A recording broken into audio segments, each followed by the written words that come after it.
The Lord, hallelujah.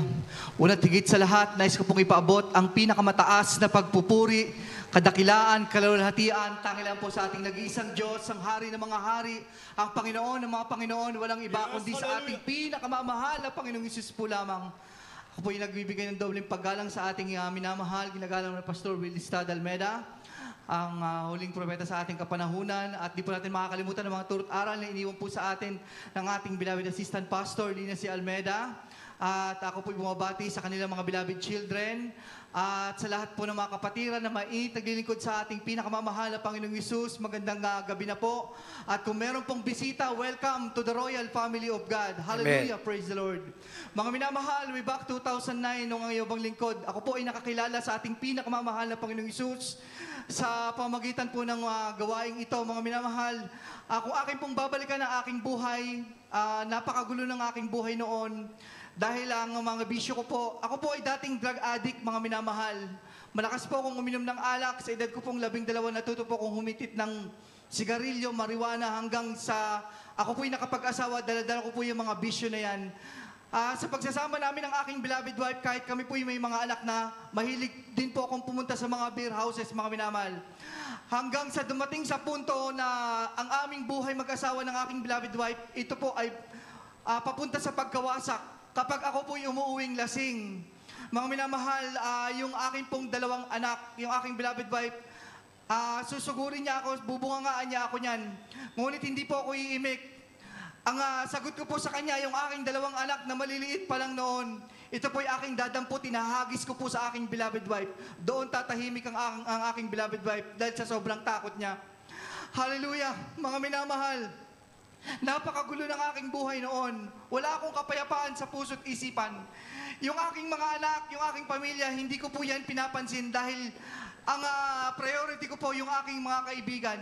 Hindi po ako mapakali kapag wala po akong trabaho, hindi po ako mapakali sa loob ng aming tahanan.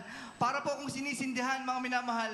Kapag ako po yung nagyayang uminom ng alak, hindi po matatapos yung isang buwan mahigit. Araw-araw po yun, mga minamahal, ako po yung uminom ng alak.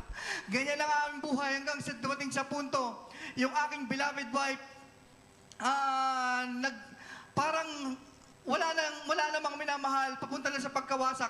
Wala lang gana sa akin ang beloved wife, gayon din po ibang lingkod, mga minamahal. Hindi ko na talaga sila pinapansin.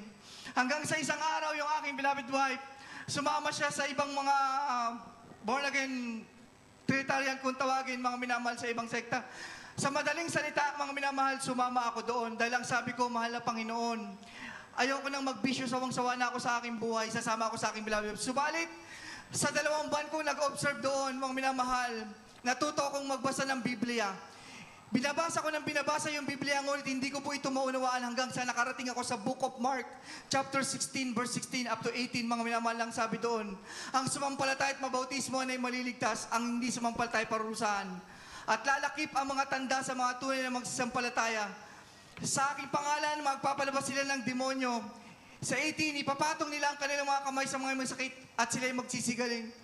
Purihin ang ating pinakamamahal na Panginoong Isus. Doon, nabuksan ang aking isip. Ang sabi ko, ito yung gawain na inaatinan ng aking beloved Father na isip ko.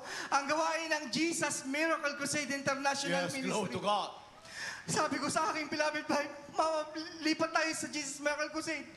Hindi pumayag yung aking beloved wife. Subalit ang sabi ko sa kanya, kung gusto mong magpatuloy dyan sa inaatinan mo, bahala ka, ako lilipat ako dito sa Jesus Miracle Crusade.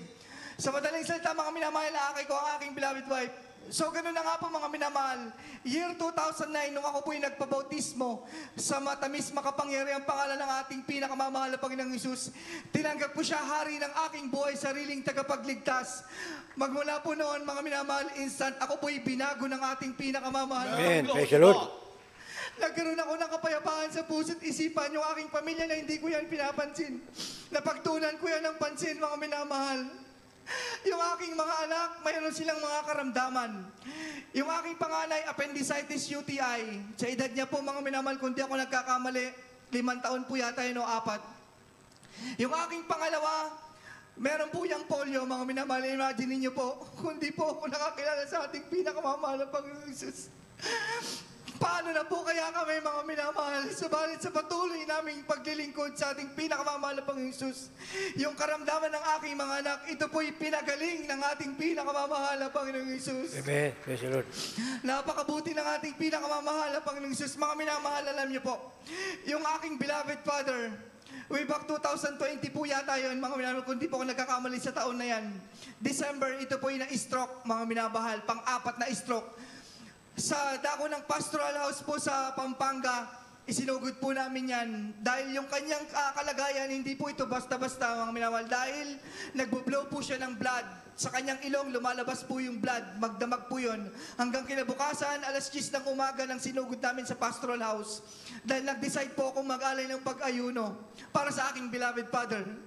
Pagdating namin mga minamahal doon sa pastoral house sa dako ng Pampanga, yung aking beloved Father, ito po'y inatake ulit mga minamahal sa kanyang pagkakatake. Yung aking beloved Father, ito po ay patay. Namatay po mga minamahal. Lumuot ako sa ating pinakamamahal Panginoon. Sabi ko, mahal na Panginoon, huwag mong kukunin ang aking beloved Father magdi-December. Kailangan po namin siya, sabi ko. Nagpatawag ako ng mga prayer warrior. Nang dumating yung mga prayer warrior, mga minamahal, 4 po sila. Kasama po yung mga preachers, mga minamahal. Ipinag-pray yung aking beloved Father, mga minamahal. Imagine niyo po, patay po ito. Laylay po yung kanyang katawan. Hindi na po humihinga, mga minamahal. Bahagya na pong lumamig yung aking beloved Father, mga minamahal. Noong unit ng pinanalangin, mga minamahal, sa unang panalangin ng ating ginagalang mahal Pastor Willie Stad Almeida, demonyong kamatayan, 3 beses ni-rebuke, lumayas ka sa pangalan ng Jesus, mga minamahal. Yung aking beloved Father, ito po'y binuhay ng ating pinakamamahal na Panginoon Jesus. Hallelujah. Hallelujah, hallelujah, praise the Lord. Sa kanyang pagkakabuhay, mga minamahal, kung nakakita na po kayo yung nakomatos, mga minamahal, ganun, wala pong malay. Nakapikit lang po na humihinga, mga minamahal. Ongoing po yung pagpupuri ng mga manggagawa, mga minamahal, magka-alas 12 po. Yung aking beloved Father, dumilat. Ito po'y umupo. 1:30 po nang matapos ang pagpupuri, mga minamahal ng mga manggagawa, yung aking beloved Father, ito po'y tumayo, tinaas ang kamay. Hallelujah, nakarecover kagad, mga minamahal, instant healing. Ang binigay ng ating pinakamamahal na Panginoong Hesus. Hallelujah. Mga minamahal, aking pong maalala nung ako po'y nagkaroon ng karamdaman. Mga minamahal, nung nag-search po ako, ito po ay sa kidney. Inatake po ako ng madaling araw, mga minamahal, hindi ko po maunawaan kung ano yung aking naramdaman. Sa sobrang sakit, ako po ay bumabaluktot, mga minamahal. Ang sabi ko sa ating pinakamamahal na Panginoong Hesus, mahal na Panginoon, ano ang gusto mong ipagawa sa akin? Naalala ko, mga minamahal, nung ako'y nangako sa ating pinakamamahal na Panginoong Hesus, na ako po'y magpapagamit bilang isang mga awit. Nakapag-ayuno na po ako ng mga ilang araw, ngunit nag-back out po ako. Mga minamahal, nag-decide ako mag-ayuno. Ang sabi ko, mahal na Panginoon, sabi ko, nag-release ako ng 100% na pananampalataya. Mahal na Panginoon, pupunta ako sa iyong banal na gawain sa pastoral house. Ako po'y mag-aalay ng pagkaayuno. Kahit sobrang sakit lang nararamdaman ko, pinilit ko pong mag-drive ng tricycle. Meron pagkakataon sa sobrang sakit, ako po'y napahinto sa bandang kalagitnaan dahil iniinda ko talaga sa sobrang sakit. Sabi ko, mahal na Panginoon, pagdating ko sa iyong banal na gawain, ako ay iyong pagagalingin. Sabi ko, wow, minamahal, totoo Diyos natin pinaglilingkuran. Amen. Yes, Lord. Siya'y buhay, makapangyarihan. Hallelujah. Yung aking sinabi, mga minamahal, kapag ako'y dumating sa iyong pastoral house, ako yung pagagalingin. Pagpasok ko sa gate, mga minamahal, sinalubong ako ng manggagawa. Ako po'y ika-ikang naglalakad, mga minamahal, dahil sa sobrang sakit ng aking naramdaman. Pagpasok ko sa gate ng church natin doon, mga minamahal, yung aking naramdaman, ito po'y inalis, instant, pinagaling ako ng ating Panginoong Hesus. Sabi ko, mahal na Panginoon, patawarin mo ako. Ito ang tamang panahon para ako'y magpagamit bilang isang mga awit mo. So mga minamahal, bilang isang tricycle driver, iniwan ko ang aking pamilya. Ang kanila pong budget, mga minamahal, ito po mga minamahal, ang kanila pong iniwan ko po sila, 60 pesos. Ang bayarin po namin, 2 months po ang kuryente, 2 months po ang tubig. Subalit, hindi ko po yan pinansin dahil alam ko ang Diyos nating pinaglilingkuran. Siya ay may magagawa sa aming buhay. So sa pagkaayuno ko, mga minamahal, Medyo may kabaan, mga minamahal. Nung nalaman ng aking beloved father yung kalagayan ko na ako'y nag-aayuno, yung aking beloved father, siya po yung ginamit. Nagpadala ng pangbayad ng kuryente, mga minamahal, 2 months. Tapos, sa ilang araw ko pong pag-ayuno, wala pong nagtatrabaho, mga minamahal. Ako lang po, bilang isang tricycle driver. Meron pong ginamit na kapatiran, mga minamahal, ng pagtindahin yung aking beloved wife. Hallelujah. Pandemic po yun, mga minamahal. Pagtindahin po ng prito-pritong manok, mga minamahal. Subalit sa liit ng kanyang kita, nagtataka ang aking beloved wife. Bakit saktong-sakto minsan sobra pa po pamasahe, pangkain araw-araw, purihin ang Amen. ating pinakamamahal na Panginoong Isus. Mga minamahal, so, ang iyong lingkod, galing po kami ng Pampanga. Pagdating po namin dito sa Maynila, dahil yung aming pong tinitirahan, kinuha na po ng may-ari. Yung aking pong beloved tita, mga minamahal, kinuha po ng may-ari. Mga ilang buwan, ilang taon yata noon, mga minamahal, kami dito. Buwan pa lang yata, o 1 year na po yata mahigit. Nag-struggle po kami, mga minamahal, dahil wala po akong mahanap na trabaho. Hanggang sa dumating sa punto, mga minamahal, wala talaga, walang-wala na. Naglalakad na lang po kami papunta ng banal na gawain. Hirap na hirap ako makahanap ng trabaho. Dahil sa kalagayan ko, mga minamahal, walang pang-requirements, wala lahat. Ay, sabi ko sa aking beloved wife, sabi ko, Mama, hindi na ako maghanap ng trabaho. Mag-focus tayo sa ating pinamamahal na Panginoong Isus. Hanapin natin yung mga Bible study. Mga pinamamahal. Purihin ang ating pinamamahal na Panginoong Isus. So, ganun na nga yung ginawa namin. Bible study kami, mga minamahal, ng araw ng Lunes, Martes, Huwebes, Biyernes, Wednesday, Friday, attend kami. Sunday, attend Saturday. Bible study. Nilalakad lang po namin yung mga Bible study, mga minamahal, kahit may kalayuan. Yung mga blessings sa Bible study, pag uwi namin, yung po yung pambibili namin ng pagkain namin. Ganun na lang, mga minamahal, ang aming ginagawa. Mga minamahal, subalit, ang pag-comfort ng ating pinamamahal ng Panginoong Isus, grabe. Minsan, pag ako'y nakaupo sa terrace namin sa aming tinitirahan, wala akong pera, walang makain, pero yung puso ko, bakit galak na galak ako, tuwa ako. Grabe. Amen. Isang araw, naglalakad kami, ang aking beloved wife. Naglalakad kami sa may balong bato sa may tulay. Mangungusap ang mahal na Panginoon, sasabihin niya sa aking beloved wife, Anak, nalulugod ako sa inyong ginagawa. Sabi ng ating pinakamamahal na Panginoon Isus, sabi niya, Anak, dito ko kayo magpapalain. Ganun ang pangungusap ng mahal na Panginoon. Hallelujah. Hanggang sa dumating ang isang araw, mga minamahal, may nag-chat sa akin. Ang sabi, may work ka na ba? Sabi ko, wala pa.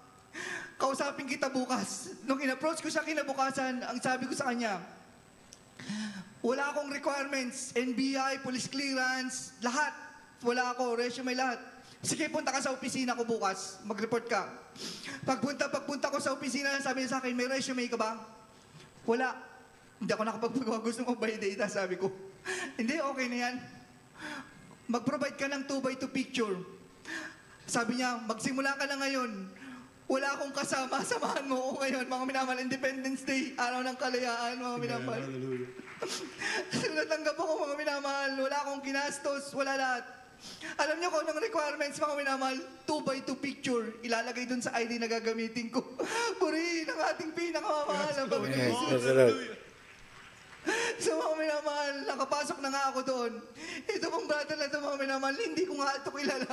Hindi ko pa siya nakakausap dito sa banal na gawain, mga minamahal. Subalit, mahal na Panginoon talaga pag siyang gumawa ng paraan. Walang imposible. Bakit? Sa dinami-dami, mga minamahal. Ako pa yung napili niya, mga minamahal, na kunin niya sa kanyang opisina. Hanggang sa nakapasok ako, mga minamahal, sa kanya, tinuruan ako ng aking boss kung paano mag-market online. Mga minamahal, tinuro niya sa akin yung mga bagay na ganitong sasabihin mo, ganyan. Sa loob ng mga ilang linggo pa lang po yata yun, mga minamahal, nagkaroon ako ng kliyente, mga minamahal. Hallelujah. Kumita ako mga minamahal sa isang araw, kung di ako nagkakamali, 3,700 mga minamahal. Glory to God. Except po yung sahod ko doon daily mga minamahal. Hanggang sa lumipas yung mga ilang araw mga minamahal. Yung aking mga katrabaho, nakikita nila, halos araw-araw, meron akong mga kliyente, mga minamahal, pupunta sa opisina, hinahanap ako. Oh, hallelujah. 2, 3, mga minamahal, ganun lang ganun. Sabi ng aking mga katrabaho, grabe ka, Wims, naubos mo na yung mga seaman. Hindi nila alam, mga minamahal, ang mait naglilingkod. Amen. Sa ating pinakamamahal na Panginoon Jesus, madaling araw pa lang nakalood na, nagpupuri na sa ating pinakamamahal na Panginoon Jesus. Napakabuti ng ating pinakamamahal na Panginoong Jesus sa ngayon, mga minamahal. Hallelujah. Ang iyong bang lingkod, masasabi ko po mga minamahal, pinagpala na rin ako ng mahal na Panginoon dahil sa aking trabahong pinapasukan mga minamahal. Continuous po yan mga minamahal. Minsan, medyo naubusan ng budget. Nagugulat ako, pitatawag sa akin, Sir, nandito ako sa baba. Darating yung tao ko mga minamahal, hindi ko ina-expect mga minamahal. Hallelujah, ganyan ang ating pinakamamahal magpagpala sa kanyang mga anak. Hallelujah. Hallelujah. Mga minamahal, napakarami. Dapat kong ipasalamat. Ngunit wala po tayong oras talaga mga minamahal. Kaya hanggang dito na lamang po ang pinakamataas na pagpupuri, kadakilaan, kawaltian, tangilan po sa ating pinakamamahal na Panginoong Jesus. Hallelujah! Hallelujah! Praise the Lord.